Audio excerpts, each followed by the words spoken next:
오늘 살펴보실 하나님의 말씀은 스가랴 1장 1절에서 6절 말씀입니다.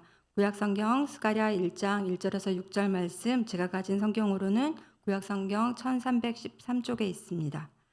스가랴 1장 1절에서 6절 말씀 다 찾으셨으면 한 절씩 교독하시고 마지막 절은 합독하겠습니다. 제가 먼저 1절 읽겠습니다. 다리오 왕 제2년 8째 달에 여호와의 말씀이 이도의 손자 베레기야의 아들 선지자 스가랴에게 임하니라. 이르시되 여호와가 너희의 조상들에게 심히 진노하였느니라. 그러므로 너는 그들에게 말하기를 만군의 여호와께서 이처럼 이르시되 너희는 내게로 돌아오라. 만군의 여호와의 말이니라. 그리하면 내가 너희에게로 돌아가리라. 만군의 여호와의 말이니라. 너희 조상들을 본받지 말라.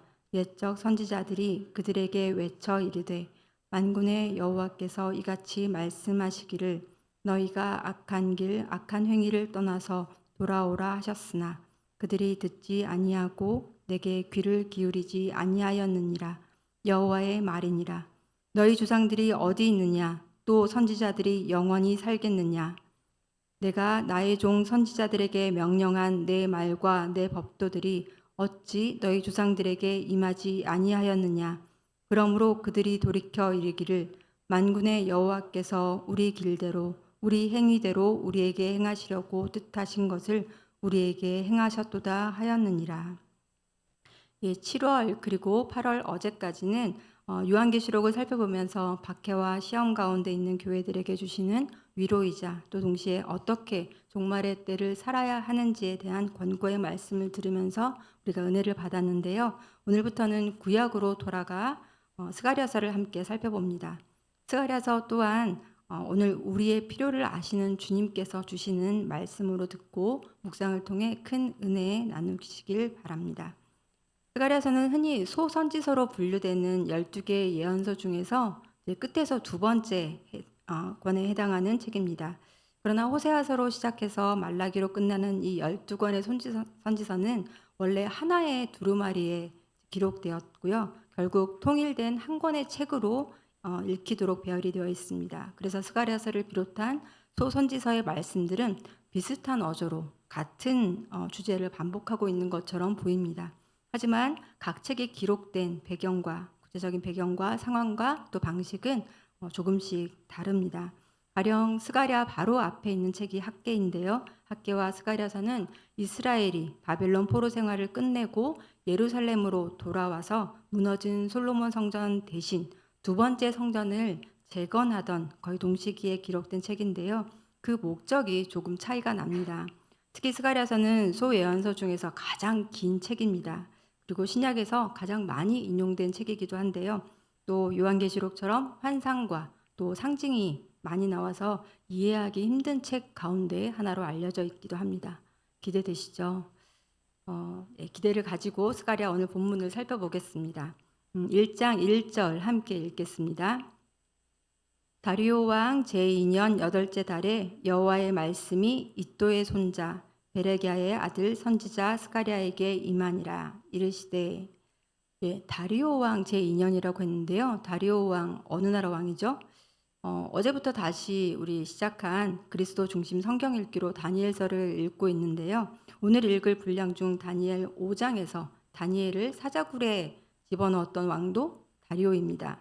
다리오 왕인데요. 하지만 다니엘서의 이 다리오 왕은 아수에로 왕의 아들로 주전 539년 바벨론 제국이 무너진 뒤 잠깐 등장했던 메대라는 나라가 있습니다. 메대 바사 연합국이 있는데 그 메대 왕입니다. 스가랴 선지자가 활동한 때 이 다리오 왕은 그 다리오 왕이 아니라 포로기 이후의 역사를 기록한 그 에스라서가 있죠. 에스라서에 등장하는 바사, 즉 페르시아 왕 다리오입니다. 이 바사의 다리오 왕은 주전 521년에 왕위에 즉위해서 486년까지 약 35년간 이 바사를 통치했는데요. 여러 민족에게 종교의 자유를 인정해주고 있는데 이것은 앞서 고레스 왕의 정책을 종교 정책을 그대로 이어받은 겁니다. 기억하실 수도 있고 또 혹은 잊어버리셨을 수도 있지만 앞서 역사서를 우리가 읽을 때 고레스 왕의 이름이 여러 번 나오는 걸 확인할 수 있었습니다. 바사왕 고레스의 칙령으로 1차 포로 기환이 이루어졌던 거죠. 에스라 1장 1절에서 2절 제가 읽어드리겠습니다. 바사왕 고레스 원년에 여호와께서 예레미야의 입을 통하여 하신 말씀을 이루게 하시려고 바사왕 고레스의 마음을 감동시키심에 그가 온 나라에 공포도 하고 조서도 내려 이르되 바사왕 고레스는 말하노니 하늘의 하나님 여호와께서 세상 모든 나라를 내게 주셨고 나에게 명령하사 유다 예루살렘에 성전을 건축하라 하셨나니. 마치 유다왕 같이 느껴지죠. 예, 그때 스룹바벨과 대제사장 여호수아가 예루살렘에 돌아가 예루살렘 성전을 다시 짓기 시작합니다. 그때가 주전 536년입니다. 마침내 기나긴 포로 생활을 끝내고 드디어 하나님께서 이스라엘을 회복시켜 주시는구나.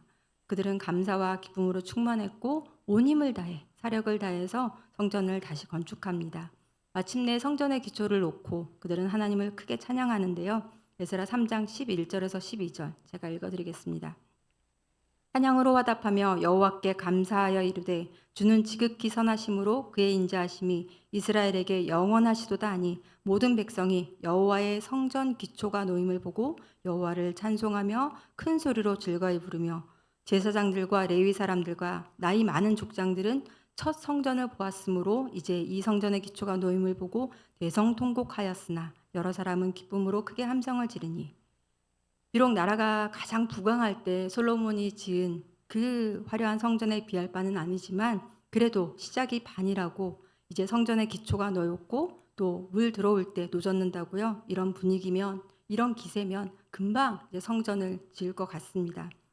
하지만 지금 스가랴가 부름받은 것이 520년, 536년에 이 성전을 짓기 시작, 성전 기초를 놓기 시작해서 지금이 이제 520년이니까 아침부터 머리 아프게 이제 숫자 계산하게 해드려서 죄송하지만 예루살렘 성전의 기초를 놓았던 주전 536년부터 지금 약 15년이 지난 520년입니다.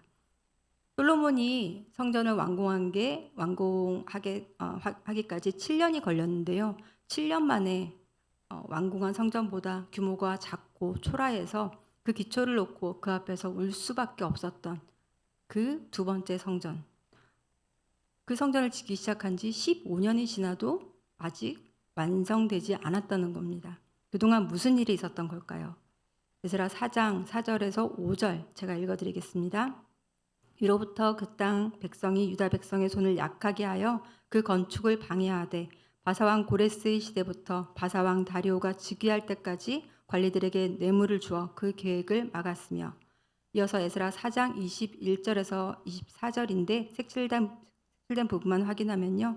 그 사람들에게 공사를 그치게 하여 그 성을 건축하지 못하게 하고 또 유다 사람들을 보고 권력으로 억제하여 그 공사를 그치게 하니 이에 예루살렘에서 하나님의 성전 공사가 바사왕 다리오 제2년까지 중단되니라. 총독 스룹바벨과 대제사장 여호수아의 지도 아래 성전 공사를 시작한 지 2년 만에 방백 르훔과 서기관 심세를 비롯한 그 땅 백성의 고발과 방해, 이 방해로 성전 재건 공사가 중단되었던 겁니다. 그 상태로 다리오 왕 때까지 이렇게 15년의 시간이 흐른 거죠. 그동안 사람들의 마음은 어땠을까요? 그럼 그렇지. 우리는 역시 안 되는구나.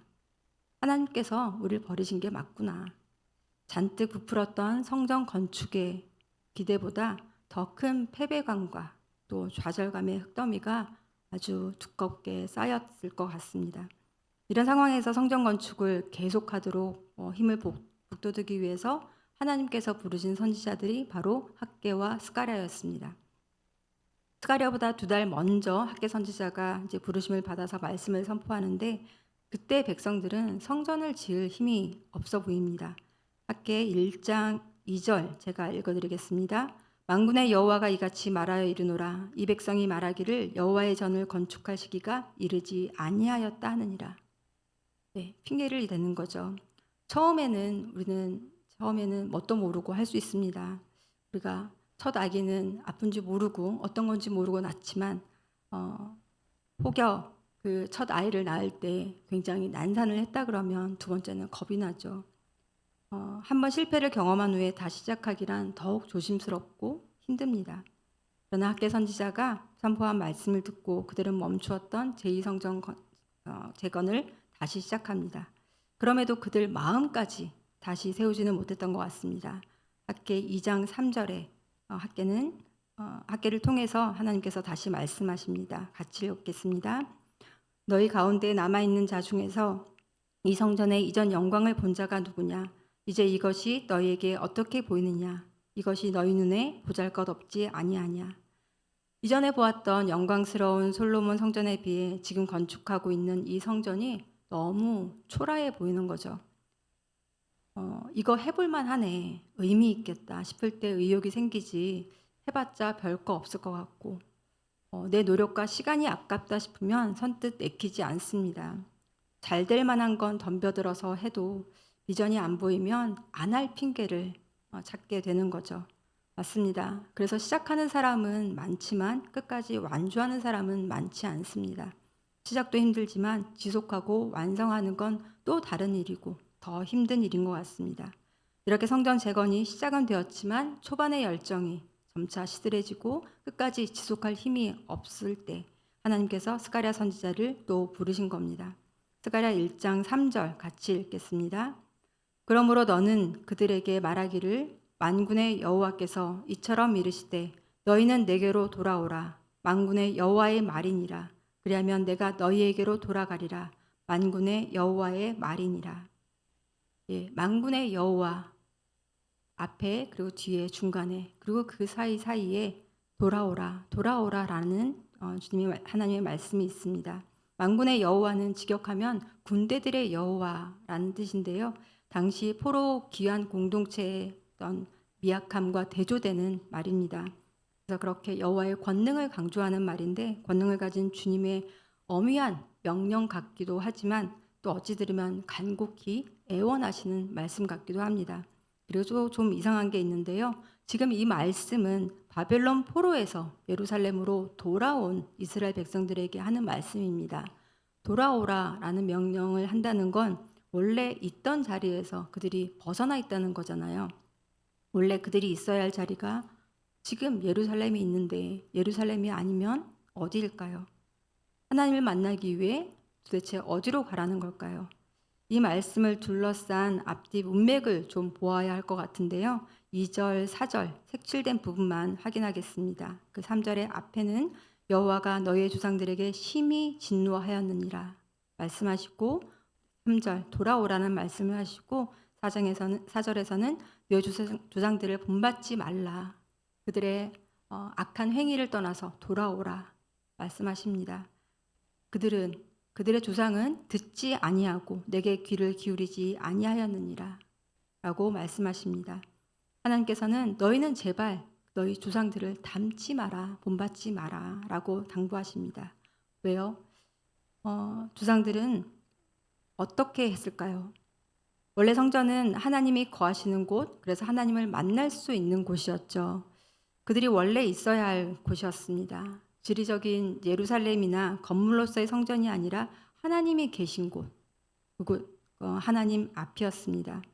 그러나 하나님은 그 건물 안에 갇혀 계시지 않습니다.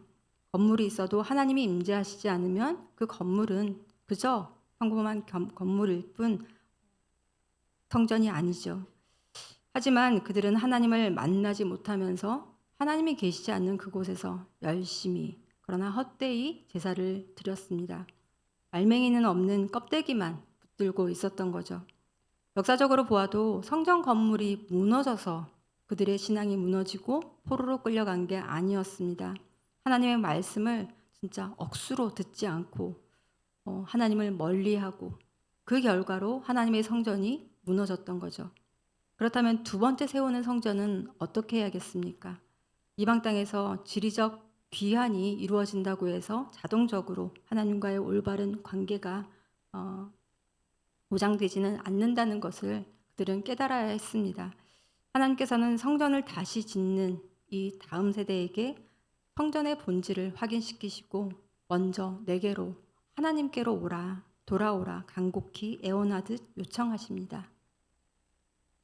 이 말씀의 거울에 오늘 우리 교회는 어떠한지 진지하게 살펴보고 우리 함께 기도하기 원합니다. 3절 말씀 다시 읽겠습니다. 그러므로 너는 그들에게 말하기를 만군의 여호와께서 이처럼 이르시되 너희는 내게로 돌아오라. 만군의 여호와의 말이니라. 그리하면 내가 너희에게로 돌아가리라. 만군의 여호와의 말이니라.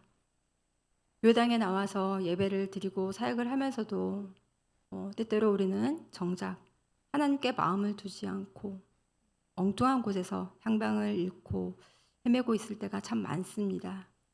만약 그러고 있었다면 오늘 내게로 돌아오라 이렇게 간곡히 애원하시는 우리 하나님의 마음을 듣기 원합니다. 또 우리 많은 자녀들이 이렇게 하나님 앞에 돌아오지 못하고 교회 밖에 있는 자녀들이 많습니다. 사람이 원래 있어야 할 자리가 바로 하나님과 교제하는 그 에덴 동산, 하나님과 교제하는 그곳이었습니다. 그곳이 우리의 자리인데, 우리의 본향인데 그곳을 떠나 있는 우리 자녀들을 생각하시고, 또 교회에 있더라도 교회 안에 있으면서도 사실은 실상은 하나님을 만나지 못하는 집안에서 잃어버린 우리 첫째 아들 같은 자녀들이 많은 것 같습니다. 하나님을 만나고 또 하나님을 예배하는 진정한 예배 공동체, 그런 더 사랑 공동체가 되게 하여 주시옵소서. 우리 함께 기도했으면 좋겠습니다. 함께 기도하시겠습니다. 만군의 여호와께서 우리에게 말씀하십니다. 오늘 우리에게 말씀하십니다. 너희는 내게로 돌아오라. 주님, 우리는 우리가 있어야 할 자리에 있었던 걸까요? 처음이었다면 기대만 가지고도 충분할 수 있었겠지만 어쩌면 이전의 기억들 때문에 더 조심하다 못해 주저주저 머뭇머뭇거리고 기대와 소망보다는 두려움과 낭패감이 우리의 마음을 짓눌러서 교회에 나와 예배를 드리면서도 새벽마다 기도를 하면서도 마치 애굽의 노예처럼 여전히 바벨론의 포로처럼 힘없이 앞으로 나아가지 못하고 주님을 만나지 못하는 우리가 있다면 주님, 우리가 나아가야 할 자리 십자가 앞에 나아가기 원합니다. 모든 죄의 속박에서 우리를 풀어주신 십자가 앞에 우리의 그 모든 억눌림을 또 내려놓기 원합니다. 십자가를 통해서 하나님의 백성이, 사람이 원래 있어야 할 하나님 그 앞 자리로 돌아가기 원합니다. 주님, 돌아오지 못하고 헤매고 있는 우리 자녀들, 우리의 마음들, 또 돌아다니는 방황하는 우리의 마음을 주님 앞에 불러주십시오. 주님, 그렇게 돌아올 수 있도록 도와주시옵소서. 그렇게 우리의 마음이 엉뚱한 곳에서 헤매지 않고 정말 하나님 앞 그 자리를 찾아가는 더 사랑 교회가 되기 원합니다. 담임 목사님으로부터 주님 영화부에 이르는 우리의 모든 성도들이 그렇게 주님 앞에 함께 주님을 만나고 주님을 뵙고 주님의 얼굴 앞에서 함께 먹고 마시며 주님과 친밀한 교제를 나누는 그런 더 사랑 교회가 되게 하여 주시옵소서. 그런 교회를 세워가게 하여 주시옵소서. 우리 한 사람 한 사람이 정말 주님 안에 거하고 주님이 우리 안에 거하시는 그런 참된 성전이 되어가도록 주님 붙잡아 주시옵소서. 오늘 그렇게 주님 앞에 돌아오라는 그 음성을 우리가 듣기 원합니다. 아버지 하나님, 우리를 불쌍히 여겨 주시옵고 주님, 우리를 불러주시고 주님 앞에 나아갈 때 주님, 우리가 되돌아기만 하면 주님 그 앞에 계시는 그 주님을 만날 수 있도록 도와주시옵소서.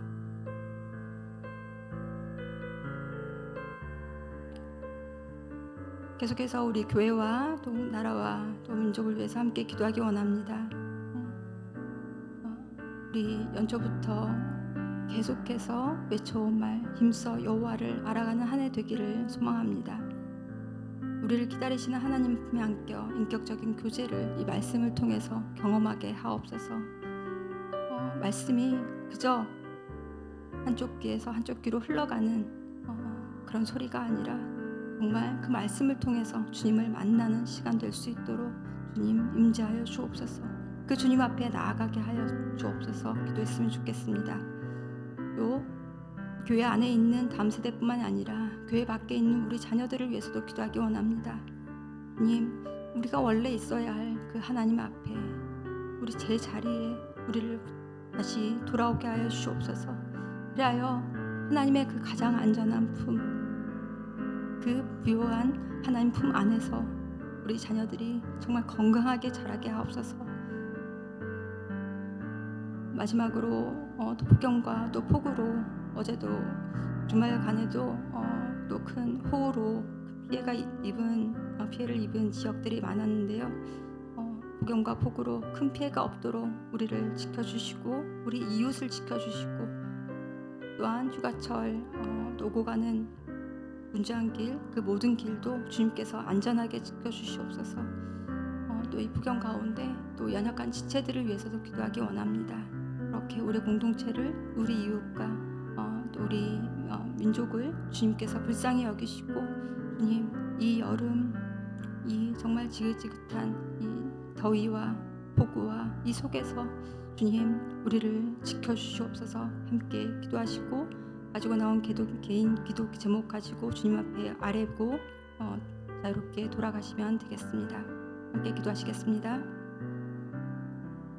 아버지 하나님, 두사람 공동체가 정말 올해 우리가 계속해서 다니었던 것처럼 정말 힘써 여호와를 알아가는 한 해 되길 원합니다. 조금 더 그 힘을 빼지 아니하고 주님 느슨해지지 아니하고 주님을 알아가기 원합니다. 주님을 더 사랑하게 원합니다. 알면 알수록 더욱 알고 싶은 그 주님을 또 인격적으로 만나게 하시고 그래서 그 주님의 크고 놀라운 비밀들을 우리가 맛보고 주님, 그 주님의 속으로 들어가는 우리 모두가 되길 원합니다. 아버지, 그렇게 우리를 기다리시는 등 돌리면 우리 등 뒤에 계시고 옆을 돌면 우리 옆에서 함께 동행하시고 우리 한 발 앞에서 앞서시는 그 주님을 말씀을 통해 알아가게 하여 주옵소서. 예배와 또 기도 시간 모든 기회들을 통해서 주님 하시는 그 주님을 만날 수 있도록 도와주시옵소서. 우리의 말씀을 통해서 또 일상을 통해서도 계속해서 그 주님을 정말 깊이 알아가는 올 한 해가 되게 하여 주시옵소서. 교회 안에 있으면서도 주님을 알지 못하고 주님을 예배하지 못하고 저 몸만 이곳에 있는 사람들이 있다면 주님 그들을 불쌍히 여기시옵고 주님 그들을 붙잡아 주님 그들에게 주님의 음성을 들려주시옵소서. 또한 우리 교회 안에 있는 다음 세대뿐만 아니라 교회 밖에 있는 우리 자녀들이 많습니다. 아버지, 그들이 돌아오기를 애타게 기다리는 우리 부모님들의 그의 원하는 음성을 주님 그 기도를 외면치 마시고 아버지 하나님 그들이 속히 하나님께 돌아와 하나님 품 안에서 함께 교제하고 함께 자라도록 주님 불쌍히 여겨 주시옵소서. 내게로 돌아오라. 그곳이 가장 안전하고 가장 복된 길임을 주님 알게 하여 주옵소서. 더 이상 세상에서 그 죄악 가운데서 주님 헤매지 않게 하시고 고통받지 않게 하시고 주님의 품 안으로 불러 주시옵소서. 주님의 그 날개 아래 주님 우리를 품어 주옵소서. 이 여름 정말 폭염과 폭우로 저 많은 이들이 또 고통받고 있습니다. 아버지 하나님 큰 피해가 없도록 지켜주시옵소서. 그들의 건강과 안전을 지켜주시옵고 그들의 일상을 지켜주시옵소서. 또 휴가철 또 오고 가는 길들이 많은데 아버지 하나님 모든 길 안전하게 지켜주시고 주님 유심을 통해서 더욱더 회복되게 하시고 주님께 더 가까이 다가가는 이 유심과 또 회복의 시간 될 수 있도록 주님 도와주시옵소서. 또한 오늘 또 항암을 3차를 또 진행하게 되는 우리 이정주 순장님 주님 붙들어 주시옵고 아버지 하나님 우리가 소망의 끈을 놓지 않고 주님께 믿음으로 나아가오니 주님 회복시켜 주시옵소서. 주님 우리의 연약한 지체들 그렇게 주님 안에서 다시 온전히 회복할 수 있도록 아버지 하나님 함께하여 주시옵기를 간절히 기도합니다. 또 우리 성도님들 가지고 나온 그 기도 제목마다 주님 귀 기울여 들으실 줄 믿습니다. 그 기도에 신실하게 응답하실 주님을 믿고 주님께 의탁드립니다. 아버지 하나님, 오늘 하루도 주님 앞에서 살게 하여 주시옵소서.